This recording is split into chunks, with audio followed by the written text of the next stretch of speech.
I'm Krishna Bhaskar. I graduated from IIT Kharagpur. I did my degree in electrical engineering. After I graduated, I worked for Motorola Incorporated. I first worked with their microprocessor division, then I shifted to the FPGA division. And around that time, I wanted to explore the option of doing a master's in business administration.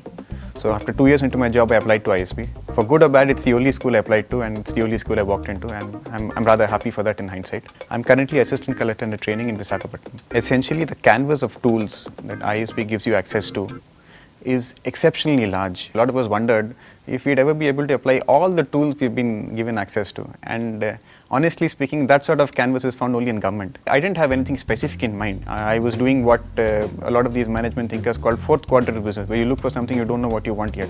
Towards the end of the year, I took a decision which I may not have even imagined I would have taken in the beginning. I'm grateful that the school has offered me a lot of freedom in terms of leeway to think as laterally as possible. It's very difficult to define my current role because it is anything and everything which comes to the collector and he deems fit to be passed on to me. And in very broad manner, if you ask me to summarize it, I'd say it's handling a district without sounding very immodest. It seemed logical to probably progress to a field, but I would have the option of changing fields which are extremely different from each other. I could be working in tribal welfare one day and then possibly going to industries the other day, which in a normal course of action, it's very difficult to shift on.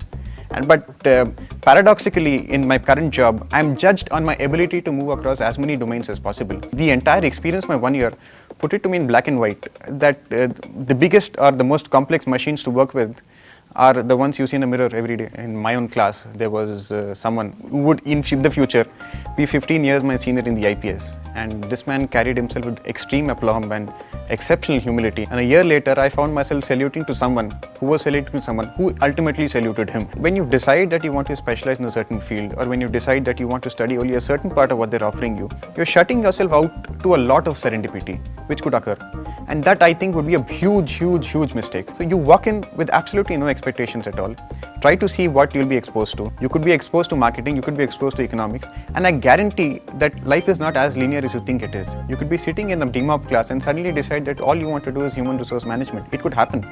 But if you decide beforehand that you don't want to sit in a DMOP class, then you won't be exposed to the kind of alchemy which could possibly happen when a lot of ideas strike against each other and produce something you could never expect in the first place. So I would just say come in with a clean slate, enjoy yourself, and be very scared if you're not enjoying yourself.